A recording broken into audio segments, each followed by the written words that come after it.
You ask Tiger to solve. This deals with linear equations with one unknown. The final result is m equals -3/2.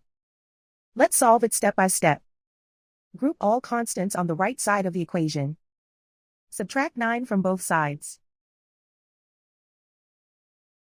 Simplify the arithmetic.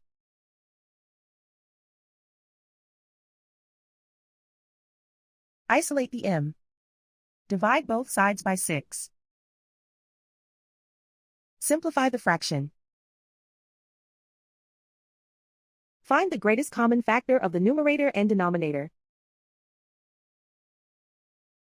Factor out and cancel the greatest common factor. And so the final result is m equals -3/2.